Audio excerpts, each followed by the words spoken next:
I know. Where the beats hit hard and the world got clout. Cigar smoke in the air, windows rolling down. We the kings of the streets, taking over the town. Licking windows, they ain't got a clue. We the window lickers, making moves. Dirty style rap, that's how we ride. Spit fire with pride, we can't be denied. In the dirty south, we hold it down.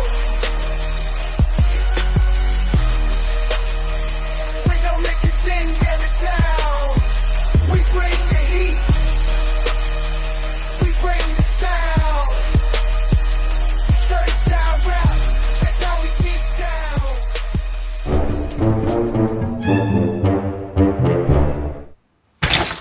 What's up, everybody?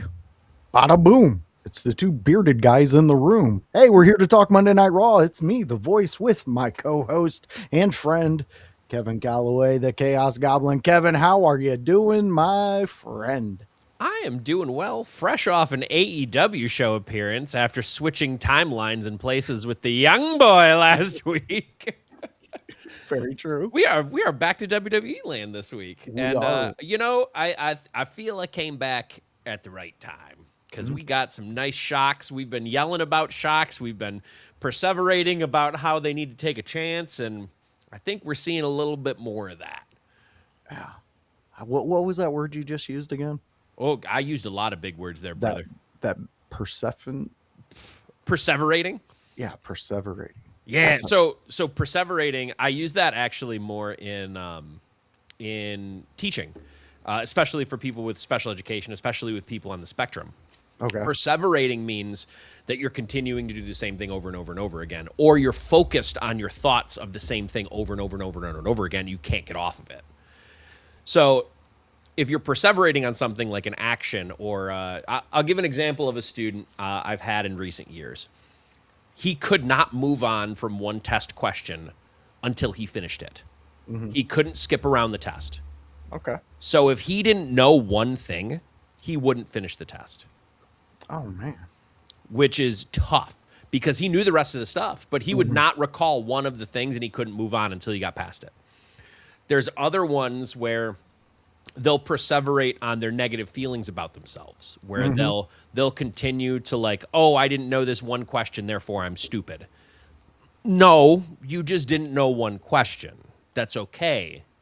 You can keep learning. That's the whole point of school. But if you're going to focus on just the things that are going wrong, you can't actually open your mind up to focus and learn, which is what that student ran into. So, a little update on how Kevin's work works. Kevin, I don't want to be one of those people on the internet, but I think you might have diagnosed me, man.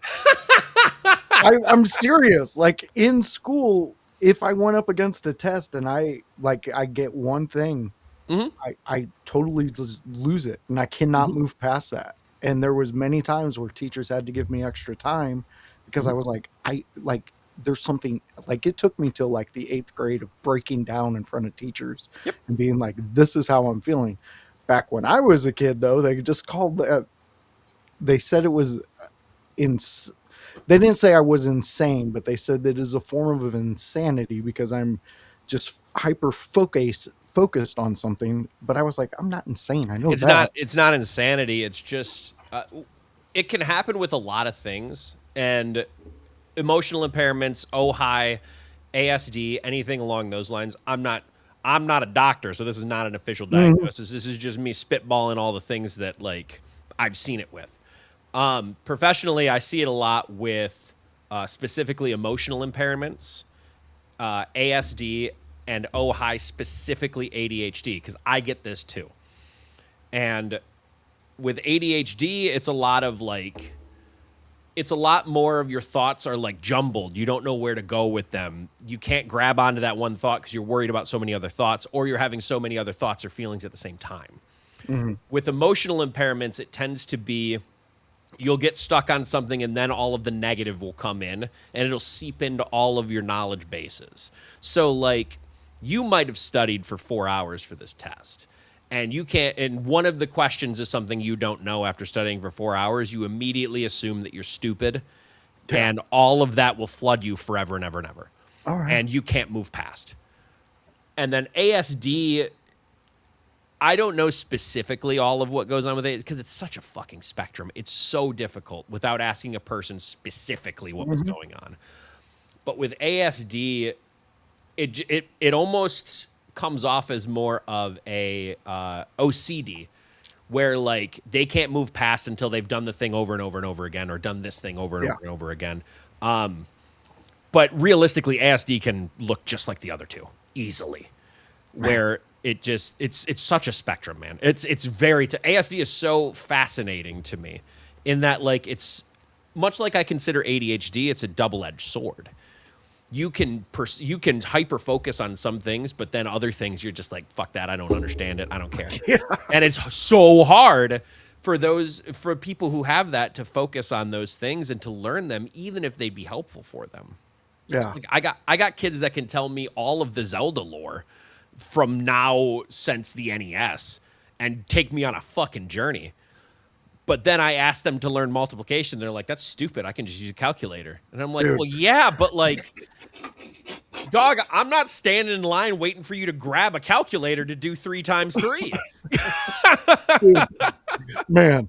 Oh my God. Okay, fans, we'll get into wrestling, but Kevin is just blowing my mind right now because he is saying so many things that if I had a teacher like Kevin back, I would have probably did a way better in school. Probably would have, yeah. Oh my God. We know a lot. In fairness to those teachers, we know so much more now. And I grew up getting more of those classes through teaching than a lot of the people who taught us did.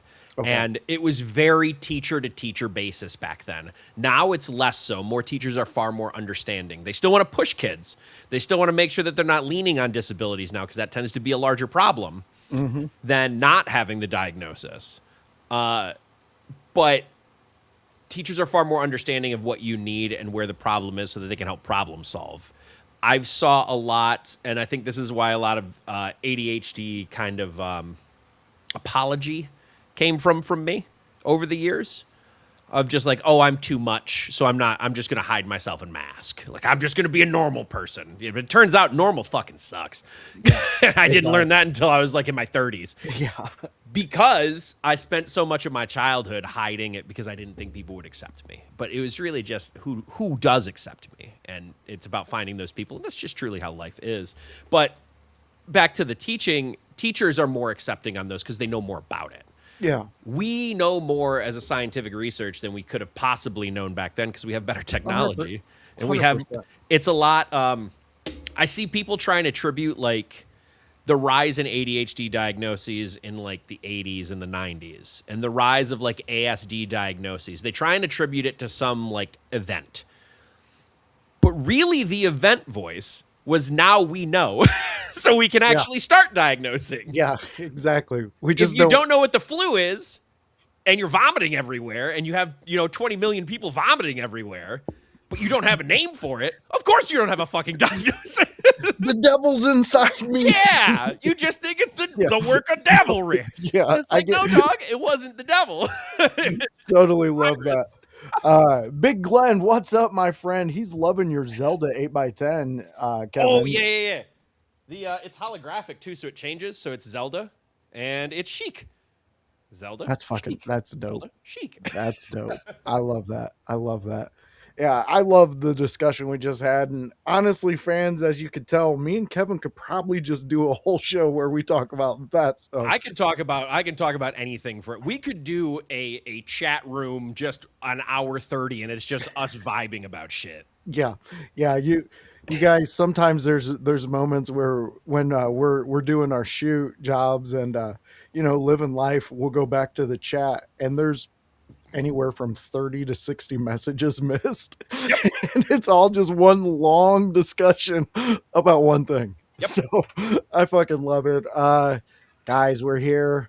Ladies, we're here for some Monday Night Raw. So let's get into it, Kevin. We had as a lover of storytelling, we had a really great Raw. I can't say perfect, but we had a really great Raw. Nothing's perfect. And if you tried to reach for that, well, that's not good. You shouldn't reach for perfect. Reach for what makes you feel good. Not everything that makes you feel good, because I'm pretty Yeah. yeah, Sometimes but those lead to addiction. exactly, exactly. But we're addicted here to Monday Night Raw, and Kevin, this Monday Night Raw really they had a big swing. We know that, but the opening with I believe it was Oba It coming was out over, yeah. there and stating who he is and what he is and what's going to happen to young Dominic. And he told Dominic he's going to become his daddy. I loved that line. I thought that was fun. It Yeah, was I like did too. ah, it was slightly comedic, but at the same time, and we've had many discussions about this in the last week or two, voice. It was fully within character because he rules over people, right? So to be the daddy in that situation means you have power over them, in theory. And when it comes to him, and I know it's not that deep sometimes. I think it worked within his character where it was an ooh line, but then you thought about it and you're like, because I think it works on two levels. Because Dom was called Daddy Dom too. Yeah, exactly. Exactly. It shows that Oba's like Yeah, multi-level when he's yeah. cutting. Yeah, I honestly I liked this whole interaction. I liked JD coming in, swinging a chair, thinking he was going to do something, and he did Then absolutely nothing. then and another thing to note is the international crowds and Yeah. how they are reacting to Oba is Hmm. incredibly telling. Not to say that audiences around the world aren't reacting to Oba. I think he's very over, but uh, it, when you're in an international environment, it can go one of two ways because they very much can. I've seen people go to England and they're like cheered from the rafters in America. They go to England and England's like, bro, fuck this guy. Yep. And it's just like, damn, dog, I didn't know England felt that way. But it's nice to see they're going to Italy, they're going to France, they're going to these places, and Oba's just as fucking over. Oh And yeah. that's good because I think they need, and we've talked about this probably for a year, quite frankly. They need stars because a lot of their stars need cycled out. Not because they're bad, but because at some point you just get tired of a weekly time over and over and over True. again. True. I mean, how many seasons can you run of the same guy? And I mean, Listen, I even love Scrubs, but season 8 wasn't their best work. no, no, it wasn't. It had its moments. I would argue Which, even season 7 was worse, but see, again, fans, we can get into any discussion here on the show, and this one would take us. it did take us through the whole time. Yes, it would. Here's what I like about Oba, and it plays into what you're saying, Kevin. He's becoming that international star. Yeah. He is taking that spot that Brock built, and Andre the Giant before Brock, and so on and so on. But it's kind of comforting because I believe that a lot of people from our generation who are still wrestling fans, they really got into Brock, like just because he was something different at the time. Yep. He was a different monster. Again, now we're going into Oba's time. Oba's a different monster. Some of these people have never seen a man of his size move the way he does. And like the launch he did to Dom in that back and forth, like he gave him some extra chuck on that one, and Yep. it was brilliant. Dom played it perfectly, landed perfect, and it that pop when Dom went flying in the air was awesome. Yeah. And Dom as a worker had to be like, oh fuck yeah, they're Yeah. cheering for this shit. Yep. This is getting over. And JD, he kept going. Like, I love JD's work right now. Yeah. I think Even though- JD's playing his part right now quite well. perfectly. Yeah, I think I really think there might be a big swing with JD coming up. I think so. This is speculation, and I guess this takes us a little bit into the Queen of the Ring tournament too. Beautiful. So we'll smooth transition into that because I think it's a viable part of this. I think Judgment Day. We've been talking about this for a year and a half. So bear with me that this is another talk that we've had before with different people in the group. With that Queen of the Ring tournament, we have Raquel through, we have Liv through. And we had Roxanne lose, I believe, to EO, correct? I believe that was EO. I believe EO is through. yes. EO is through. So I assume we're gonna have someone's got to go through all of Judgment Day, right? True. So EO went through Roxanne. Mm-hmm. EO goes through Raquel, and then EO goes over Liv. Because then EO can face Liv for the title. Her title. And then it doesn't matter if EO goes over. EO's already beat her. That's true. Liv And can get the title if you want. That sets up a pretty good main event for Clash of Champions. Or I think SummerSlam. That would be SummerSlam, right? Are they doing SummerSlam King of the Ring to SummerSlam? yeah, King of the Ring to SummerSlam. Yeah, The winner of the Kings of the Rings will go to SummerSlam. What's the one? Night of Champions. That's where I believe. That's where the finals is, right? Yeah, the finals is that Night of Finals Champions. is at Night of Champions. Yeah, And it so- sets up a great match for Night of Champions, and it sets up a great a return match at SummerSlam with some steam behind it. Because now Liv can say, hey, you know, what the fuck? I lost, but I didn't lose the title. I lost, but I didn't lose the title. You know, however you want to sell it. Technically, you could also set up, and I don't think that this is a bad thing, you can set up Liv versus Rhea at SummerSlam for Rhea's title. I don't think you want to put both titles on Liv. I don't think that that's a good course of action. I'm not saying you can't, Well, here's my where my brain just went. unless you're going to unify them. So okay, now that's whole an other thing. interesting. Yeah, that's another. Hit yours first, and then we'll hit the unification angle. Okay, so when you were discussing that, what if Liv gets to the finals? Uh-huh.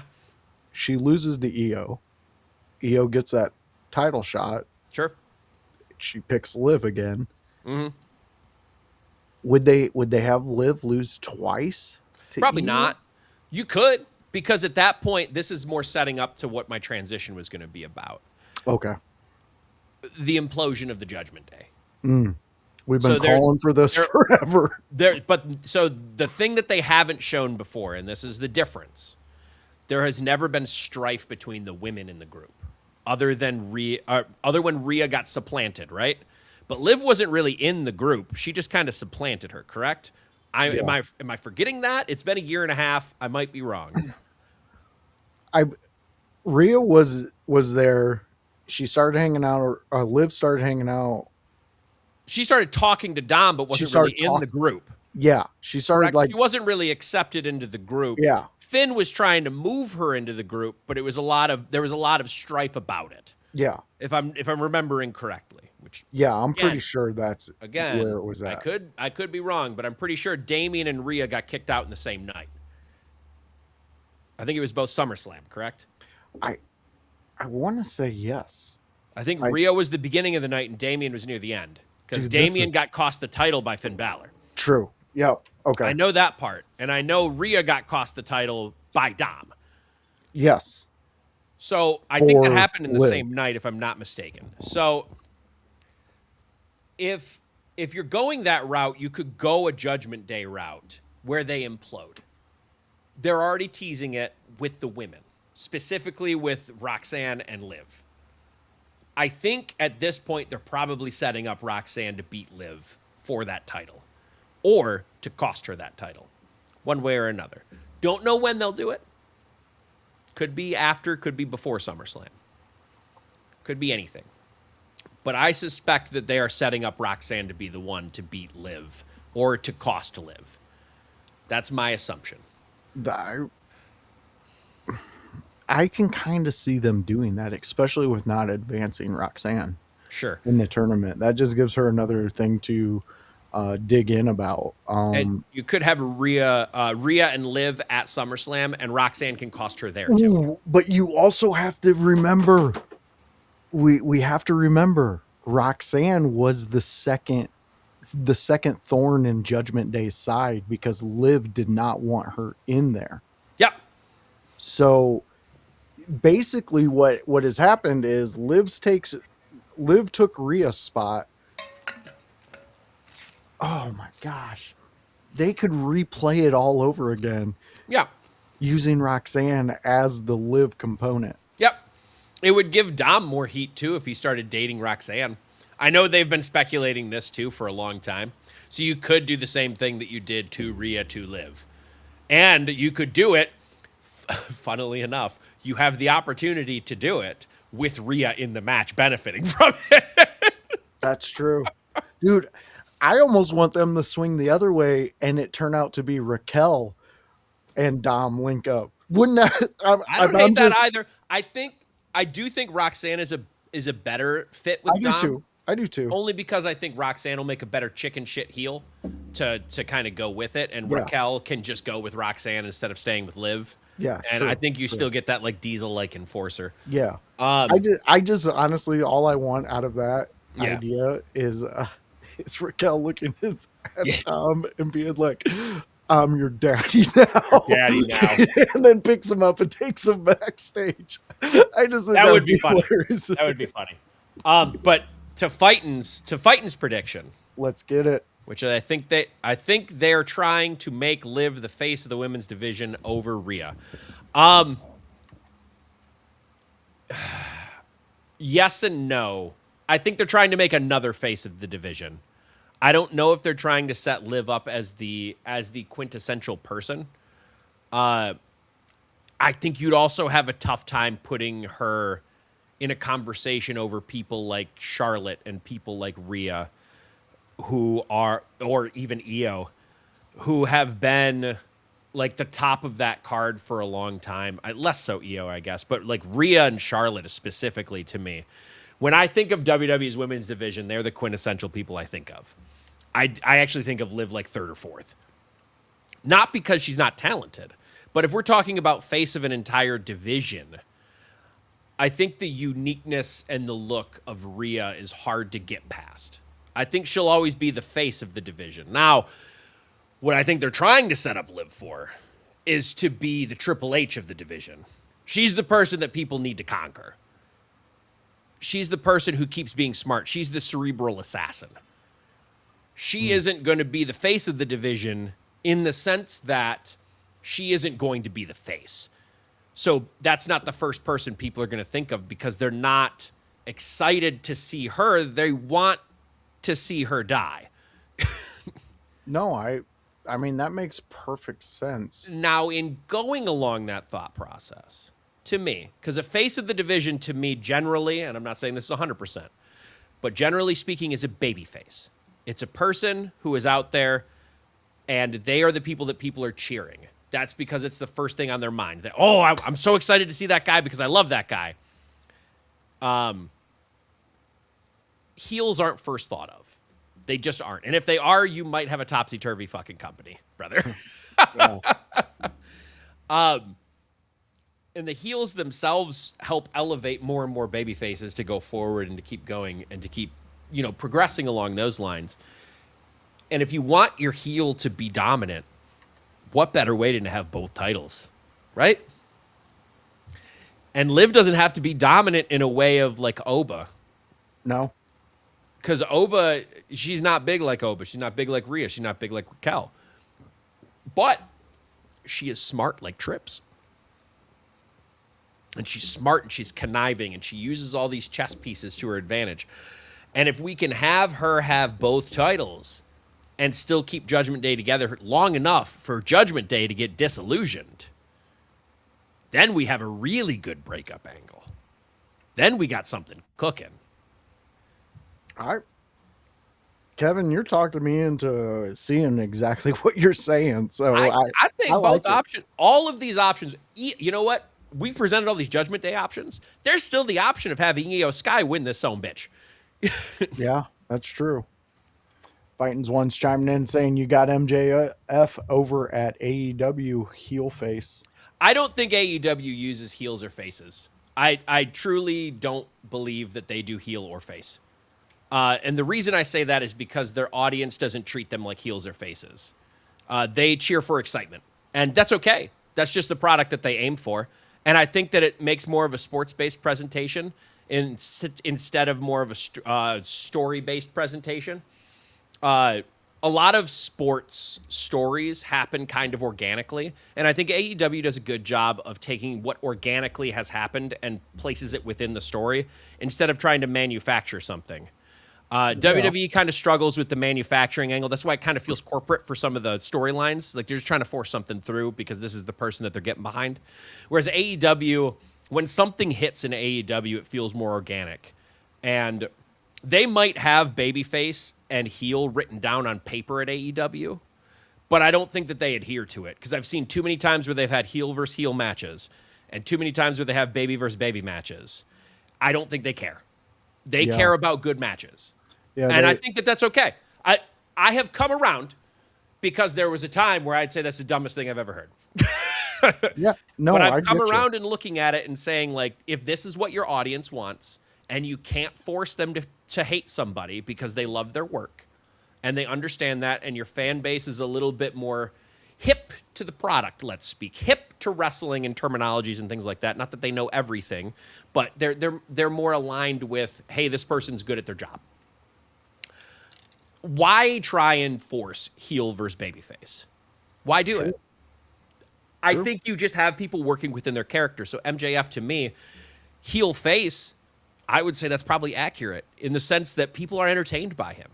He's such an entertaining dickbag, but he's just MJF. He is portraying the character or persona or however you want to phrase it, the wrestler MJF. How MJF acts is how MJF acts, whether you cheer it or you boo it. It's up to you. Yeah. And I think AEW does a decent job of getting out of their own way when it comes to that. So if you got someone who's a heel that people are booing, they can sometimes take advantage of that. And sometimes they're just like, you know what, fuck it. We're gonna do what we do and make good matchups. Yeah. And I'm entertained. That's kind of the analysis that I have as far as AEW's booking and how they treat it differently than WWE. I think that's the big difference to me. Is the heel versus face dynamic for both companies. Yeah. Yeah. I think both work depending on the audience. Yeah. I get more lost in the AEW matches as a fan because it's that way. Yep. And I can also get lost in a good story being told by WWE doing the opposite, where they're telling me this is the guy you cheer for, this is the guy you boo.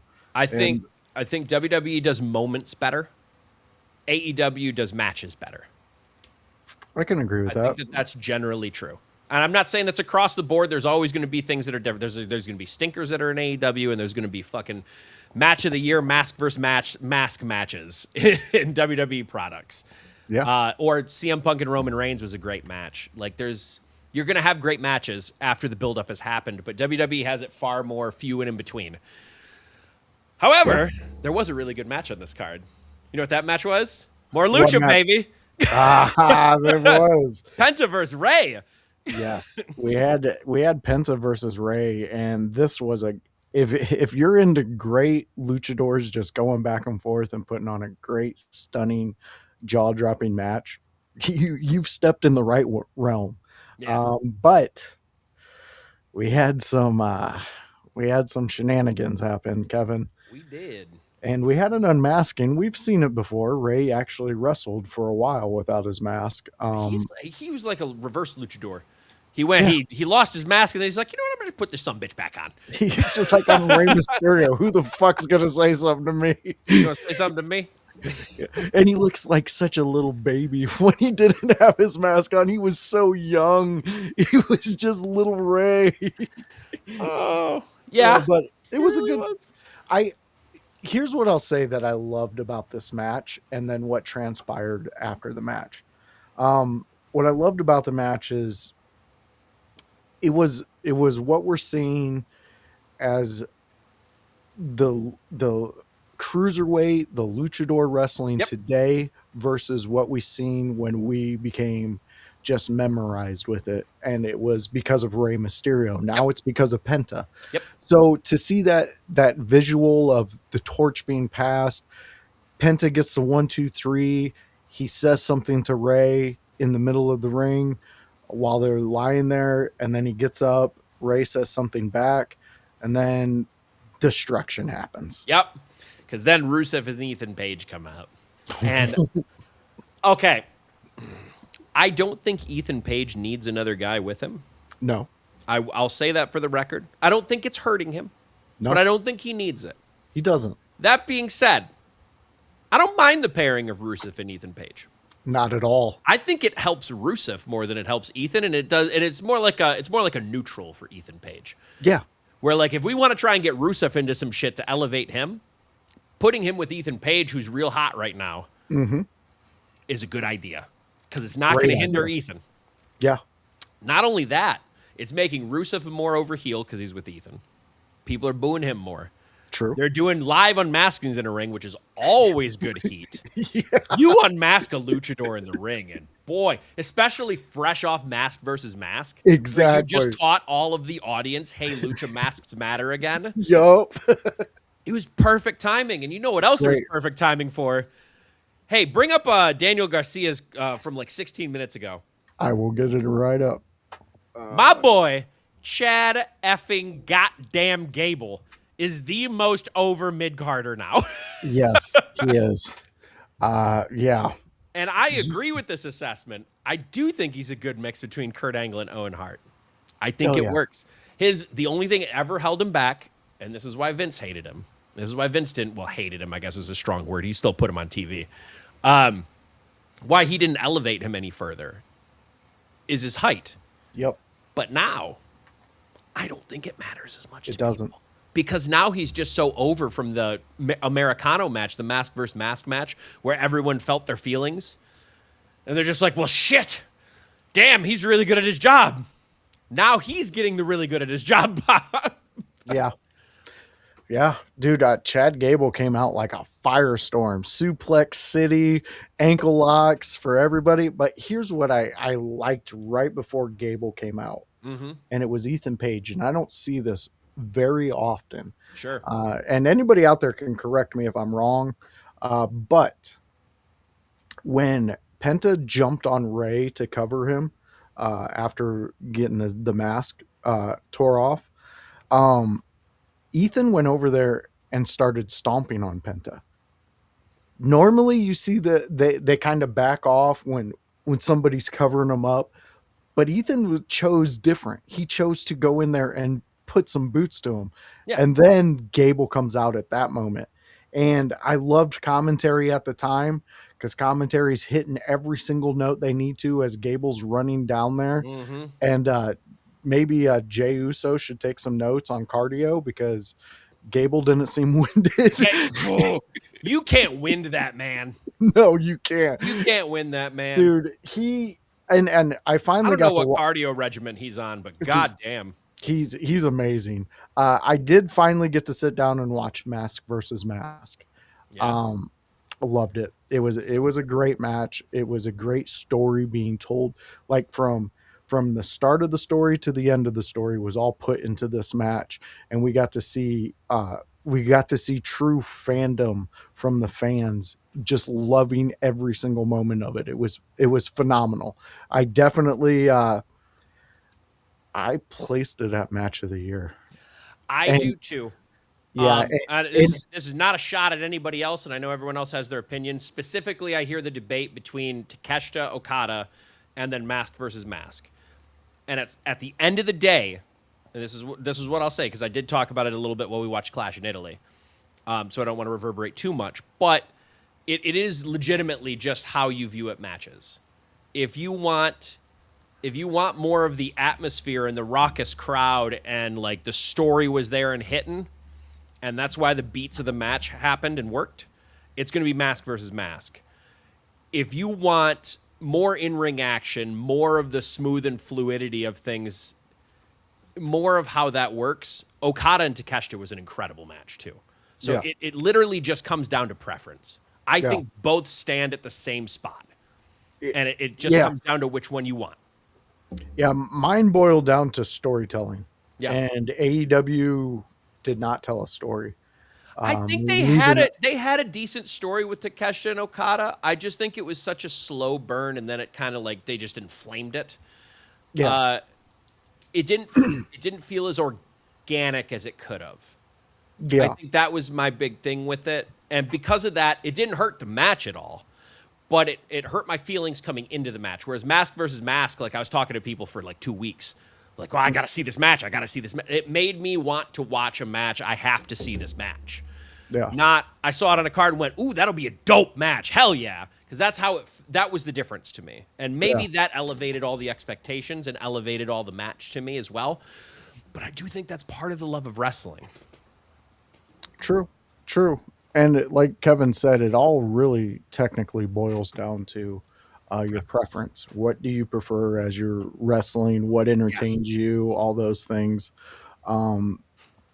But we just had somebody chime in. I thought I was the only one who liked the taste of. Well, you're not. You're Let me not tell shrimp you. taco. You're Yeah, not. you are. You are at the right place if that is your taste in window licking. There's prime school bus windows. Prime. In this. Yeah. Again, it for me boiled down to the storytelling. I mean, there was such a huge build for Mask versus Mask. I know there's long history with Okada and Takeshita, but I felt AEW may have missed the mark on telling that story to get us to that moment. And that's nothing to them against them because, again, like Kevin said, when you want to watch great matches and great matchups and you don't care about who's who in it, you go to AEW because you're going to watch that amazing match that we watched. Yeah. But Mask versus Mask over here, I mean, the way they prepared, the way Ludwig he became Mexican. I mean, that's basically how I can say. I saw multiple Mexicans on any social media, on lives, on everything. They're like, no, it doesn't matter where he comes from. He's Mexican. Exactly, because he embraced the culture. And that's another huge part of this match to me is the raucous crowd and how over everybody was. Yeah. In this match, because that adds to things. It does. If people try to take that out of a match and just like watch it on mute, I think it does matches disservice because I'll use an older example that we all grew up on, or more grew up on, I guess. CM Punk versus John Cena. CM Punk, John Cena told a decent story going into it, told a good story. If you took out that Chicago atmosphere for that match, I don't think it's as good. I can agree with you on that. Because the match itself was good. Don't get me wrong. I'm not downplaying the match. But taking out a crowd that's so fervently into a match, I think doesn't tell you a full picture of how a match is. Yeah.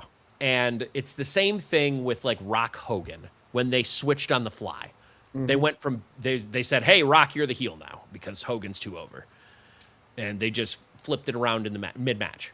True. And mannerisms and everything like that. And when you do that, it's listening to the crowd. You don't get those moments without it.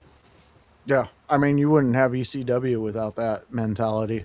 I would argue you're not a real worker if you're not listening to the crowd. Well, that is a part of it. That's me. That's me from a worker aspect. If you're not listening to the crowd, what the fuck are we doing here? Yeah, what are we doing here? I don't know what's going on here, but it's not wrestling. Shit isn't for me to look at later. This is for them to pay more money to come back. If we're not giving them what they want, they're not coming back. What are we doing? No repeat customers. Yeah. All right, Kevin. So we also had the Women's Intercontinental Championship match.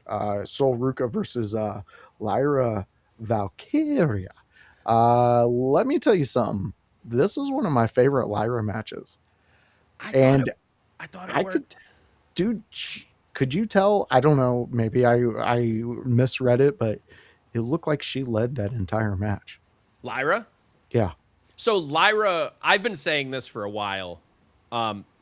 Lyra's largest issue wasn't so much that she wasn't a good worker. It was that she didn't show the personality in an upward, like turned up way. Lyra had to lead this match. Yeah. And she should lead this match. She's the person with the experience in front of those crowds. She's the more experienced worker. She didn't come from athletics. She came from the indies. She had to deal with all kinds of people who were new and bad at their job because they were still learning. Yeah. That's how it works. On the job training. This is what that was for Sol Ruka. This was on the job training. And being able to listen in the ring like that is a huge skill. And Lyra, this to me was a Lyra match.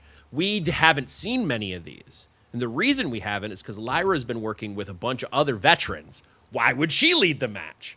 Yeah. That was all Lyra following them. So the only ones that really worked for Lyra when she was following them was Becky Lynch matches. And the reason it was Becky Lynch matches because Becky knew her. So when she was planning the match and calling it, I bet she was calling somewhat of a Lyra match because she knows Lyra. But not everyone knows everyone's in-ring style or chemistry. So you have to try and mesh them up. Lyra was smart enough as a worker coming into this match to look at it and go, okay, Sol is going to need some things called. We're going to do some crazy spots. We're going to get her going. We're going to get her over. And then I'm going to run the rest of it as my match.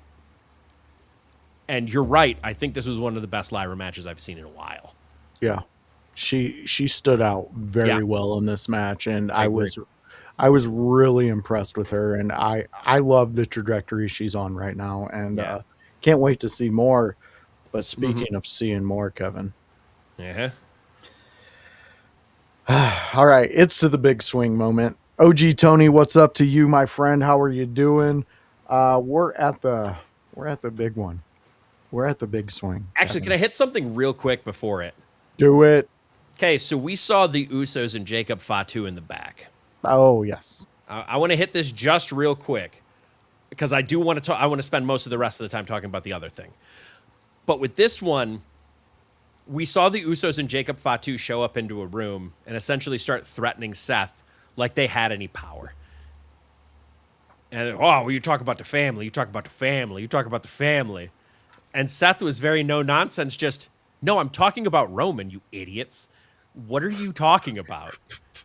And then Jay, trying to swing his dick around, like, Fatu, get him.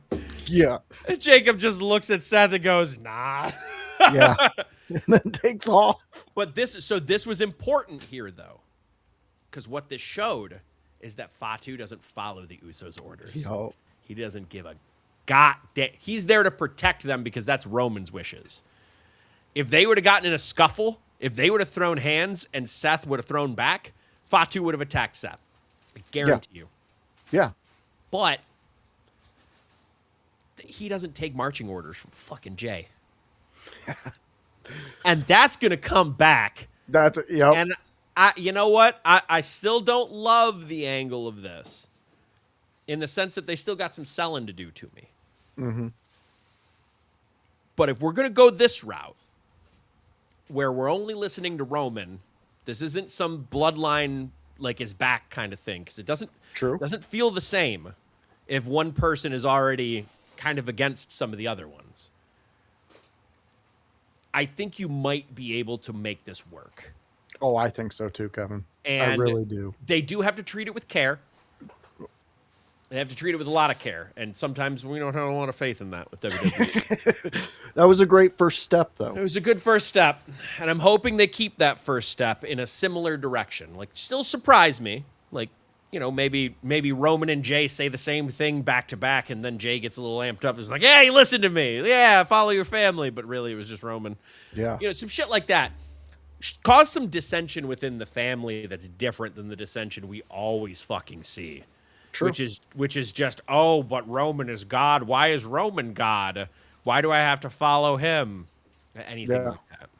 No, I like where they're going with that, and I like what's happening. Well, at least what we're foreseeing.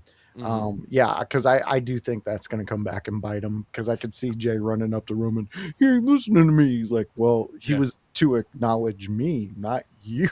Like, what's going on here, but okay. Do you think Jey Uso sounds like a Banjo-Kazooie character to Roman sometimes? Sometimes. You just go, Especially if he had to run to go and tell him. That dude was out of breath by the time he hit that ring. And you know what? Good for him. Maybe he was just amped up, the Maybe. excitement of being back and doing bloodline shit, yeah, I he's mean doing bloodline shit. it's He's cool. just so happy to be important again. Jay just wants a shiny ball, please. He does. But we're here for it. We're gonna keep watching it because I think they're building something great. And I think this Jacob Fatu thing might work out. I think Again, it I'm might with you. work in the end. I wasn't happy about the initial thing that it went down. I thought there was more exciting ways to do it. If you're gonna do a slow burn like this, at least treat it with some thought process. And it does seem like they're starting on the right foot now. Yeah. Whether they stick the landing is a whole other damn thing. But Time will tell on that, and we'll be here every week. We'll be here to cover it and talk about it. Speaking of talking about things and covering things, we got to hit who advances in this tournament, and it is a big swing from WWE from us. I mean, from our opinion, looking in at it, to have Javon Evans win the qualifier, basically, he's in. Javon Evans is in the tournament. Yeah. And this was a good match. This was a really good match. It had me wondering who's going to get this win, especially when Seth went to Stomp City. I was all over the place on this one, and I am so stoked Javon Evans was raced at the end of that. Hit us with your thoughts there, Kevin. Dude, we just wanted surprises in this tournament. We did. Boy, I think we only got one that wasn't, in the sense that, like, at least for us, and I'll take this back to the IYH list, and this was concocted the second that we saw the brackets, right as in the Clash of Italy post show. Here's our current bracket. We had these four people advancing. We were wrong twice already. And I'm not confident about that last one because it was the least confident we were.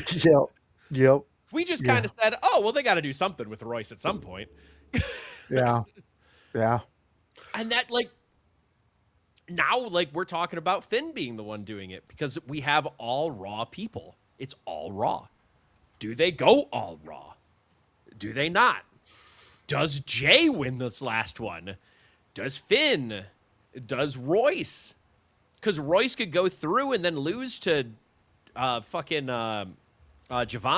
That'd be fine. Yeah. But, man, like, this tournament has given us something now to say, oh, my God, what's going to happen? Because a lot of people are going to default. Actually, I don't think people will default to this because we were talking about it earlier. Does Oba win? Well, we don't know. Yeah. Because if we didn't have Brock Lesnar here lurking in the shadows, we would have all looked at that bracket and said Oba is winning. Yep. But now we have Brock Lesnar lurking in the shadows. He could strike at any point to screw over Oba. So are we so confident that Oba wins this now? No. No. Could Dom win this? Sure. I don't think I could rule it out. Just looking at the rest of the board. Could Javon win this? He could. I don't think I could rule that out. Could pretty much any of the other four guys left in this, which is, by the way, Jay, LA Knight, Royce Keys, and Finn Balor. Yeah. Could any of them potentially win this? I think the weakest of them is Royce, only because he's got his solo shit going on. But could he still win? Why I not? think it's viable. I've seen surprises already. Yeah. Why not? They've already taken out huge names that people were saying this guy's winning it. And they've introduced some ways that they could do a bombshell. Mm-hmm. And Cody wouldn't Cody doesn't have a challenger yet written in stone. Roman doesn't have a challenger yet written in stone. A Raw guy could win and challenge a SmackDown champ. this is 100% true. And Javon Evans, if let's say he wins it, Mm-hmm. would he go after Cody? Wouldn't that make the most sense to go after in your young career? Why would you? Look, you could go up against Roman, that's fine. But when you go up against Roman, you also got his family. Yep. So that's Why? something that would be, and plus go over there, blow up. Oh my gosh. It would be amazing. But again, any of these guys could win this. Yeah. Finn doing the same thing. Would not hate it. Would No. not hate it. And we could have, here's another match I can sell you on. We could have a Dom versus Finn rematch for the finals. There is still that possibility.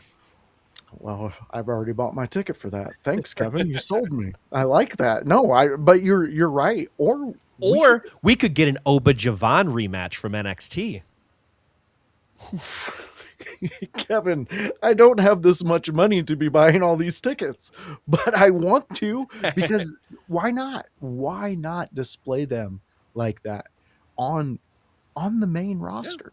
It worked back then. It'll work now. Trust me, especially with the way both are moving. Javon is in a league of his own right now. Yeah. He's connecting with the young fans. He is making us believe in him. When he crashed out, I thought that was a bit of like reality for him. And Fighting is kind of pointing at that too. He's saying, I feel like whoever wins is on his way to a character change, and he thinks Javon fits that. If we're talking character changes in this tournament, Javon, the person here is the only person who's ready for a character change, in my opinion, that they've sowed the seeds for. Oba needs to stay the course. Yes. Oba, there's no reason. Dom needs to stay the course. Yeah. There ain't no reason. Now, I don't know who wins the fourth Fatal 4-Way yet, but Finn just changed character, so no. True. Royce is still figuring out who Royce is on the entirety of WWE, so doing a character change that early doesn't seem good. LA Knight is feuding with the Bloodline, and Jay is pretty much gonna be Jay. Yeah. There isn't. He's still working on Crash Out Jay, I guess, so you could character change him. But at the same time, if you character change him, well, how does he fit into the Bloodline anymore? There's a lot more questions to that. Javon, I'll pitch you. I'll pitch you a finish. Pitch you a finish to this tournament. Javon beats Oba in the finals because of Brock. Okay. Works perfect in what we talked about. Brock comes out. F5s him, ref is, I don't care how you get there. You got there, he F5s Oba like 3 times, who cares? Then Javon picks up the pieces by hitting one OG cutter. That's it. Picks up the pieces. But Javon just took advantage of a situation. You know who else is good at taking advantage of situations currently? Cody motherfucking Rhodes. Very true. Very true. Why have Javon face Roman? No. Yeah. I'm not interested in having Javon in a plotting heat Roman match. I don't want a cinematic match. I want Javon and Cody to go out there if Javon wins. And I want Javon and Cody to go out there because they are going to cheer the ever-loving shit out of Javon Evans, because people aren't going to want to see Cody win. Yep. They're going to want to see something different. They're going to want to see a surprise. Why not lean in there? Because then you can take it away. And how do you take it away, boys? Well, you do some dastardly things. Some heel work. Cody does some dastardly thing. Maybe he goes full heel. I'm saying. And that would be a beautiful way to get the heel turn out of Cody. Yeah. And I think that also lends to more crash out from Javon, which can then lead to more character change from there. You could do that. Now, I think there's a couple ways you can go about it, though. Because another thing that you could do is kind of what Fightin' is saying. He gets full of himself with the crown. I don't know if they'll go that route. He already is pretty confident in himself for the most part. He had the one moment where he wasn't. I don't know that they go back, I think they're going to make him, if they're going to make him heel, they might make him more desperate based on how they have been teasing. And if he's going to be desperate, then I would work it the other way if he faces Cody. And that's for Javon to cheat and win his first title, youngest in history. The young OG himself as a heel, as a dickhead. They have been subliminally putting that in our heads for a few months now. And of course, this is just me spitballing. They could very well go with Fighton's aspect as well, where he gets more full of himself. I think you already have something with that in Trick. I don't know if you want to have them have their rises doing the same thing, if that makes sense. Like the same character. No, it does. They don't do any of the same thing in the ring. Yeah. But when it comes to character work, you'd be riding pretty close to Trick Williams, and it's going to be hard to do it better than Trick Willie is doing it right now. You ain't lying on Which is that a whole one. other conversation. But with 100%. Javon, I think he becomes, if you're going to do a character change, a desperate, hey, I have to prove myself. Hey, I'm going to become the youngest champion by hook or by fucking crook. That's what Javon does, because nobody is going to call it coming. Or at least the majority aren't. I'm standing here. We're sitting here. Yeah. No, I want to do a shock character change. I mean, with what you were saying, what the fans are saying in the chat, you guys are talking me into Javon winning this even more because it's the better story. And records are made to be broken. Exactly. Because he can tout about being the youngest champ as a heel for a long fucking time. Oh, 100%. 100%. Oh, man. That's wild. That's a wild thought, but I like it, and we have to put a pin in it, fans, because, well, they're not wrestling right now. And yeah, we don't have an end to the story. We don't know what's continuing. We just have all these ideas. We just spitball here. Exactly. But you guys spitballed with us. So, you know what? We appreciate that. Again, like me and Kevin always say, if you catch us on any other show, promoting this show, we say it all the time. You guys drive this show. You guys make sure that if there's a subject we want to talk about or you want to talk about, you know, we get it on here and we try to get it in the discussion. Fighting's one. You had some great insight on where your mind's at. On this King of the Ring tournament, especially with Javon. OG Tony, I see you out there, and I believe Kevin already answered that with his breakdown. But who wins and gets the world title match? Yeah, I realistically, I don't know. In the sense of like, it could be anybody still. It could be. I could get a story out of any of these people at this point. The people I knew who would get eliminated were already eliminated. Talatonga wasn't winning this. Wow, he definitely did not win this. No. But I'm looking forward to this King and Queen of the Ring. I think this is getting exciting. We have all Raw winners right now, by the way. Forgot to mention earlier. Yeah, that's wild. Even in the women's. That's wild. Yeah. What are we doing? What are we doing? We're probably getting some SmackDown winners. Yeah, we need some SmackDown winners. We need some SmackDown representation in this. But Kevin, why don't you let them know where they can find you and all the things you've been doing, my friend? You can follow me at Kevin Kalloway on Facebook, Kalloway Kevin on Instagram. You can also follow me at twitch.tv/Kevin Kalloway Pro. You can catch me tomorrow as I keep working through my Summer Games list. I've beaten 4 now as an update. Pragmata Mixtape, Mina the Hollower, and Doom Dark Ages on Nightmare difficulty for a first play. So it can get fucked. Now, tomorrow, I will be starting Hollow Knight, which will then bleed into Silk Song because that's the sequel, and I've never played both of them, and I should. Beautiful. So we'll be starting that on stream. And you can also catch me. You can catch all the clips that I post from all that nonsense. I try and get you the best of the stream, and I get you to the Facebook, get you to the Instagram. But join in the chat, join in the Twitch, and get me talking about anything, dog. I'll keep going. I've had 30-minute conversations with chatters before, sometimes longer. I've been one of those. Yeah. Yeah. So My fans, buddy Nathan jumped into chat while I was playing Balatro, and he taught me how to play Balatro better. see, like fans, if you see Kevin go live, go jump over there, go catch one of his games. You're going to have a fun time. It's not just gaming. Or Yes, you're going to that's laugh what at you're how watching. shit I am. Or you're going to teach me how to play better because some people have more knowledge than me, it turns out, and I'm always willing to learn.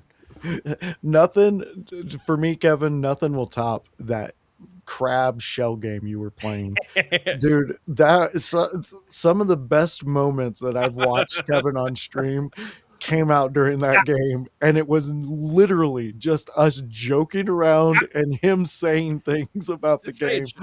It was, what was that, Scuttle for Daddy? Scuttle for Daddy. That was such a moment. Yeah. Go check him out. You're going to love the fun that you can have in the chat over there.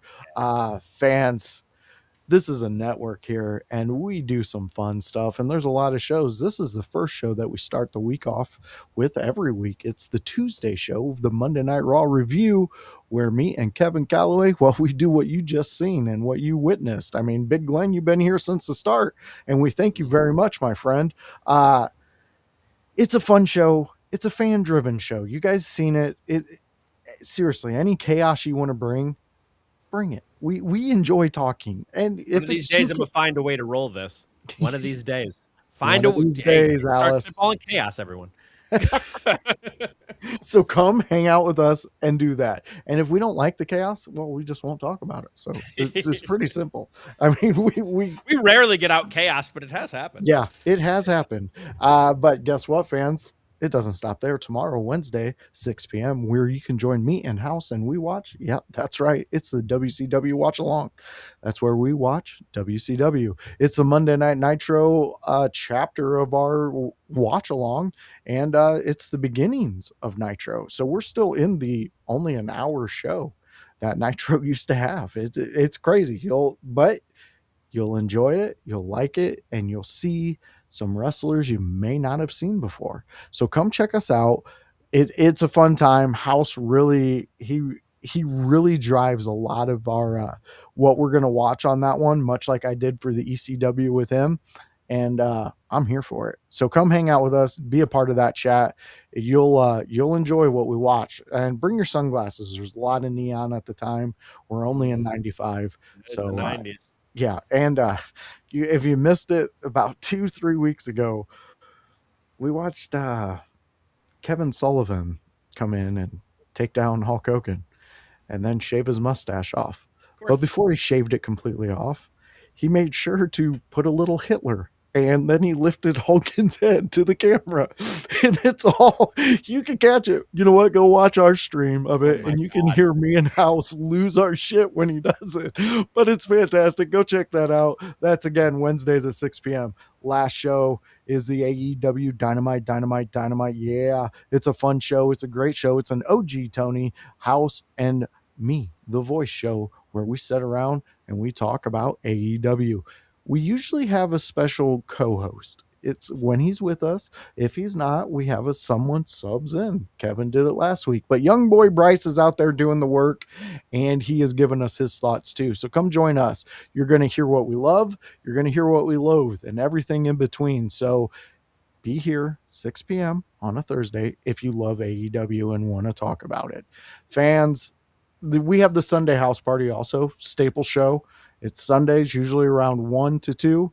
Come hang out with us. Who's ever a part of the household and they're available, we get on there and we talk the full week of wrestling, different shows, different promotions, and then whatever you guys want to talk about.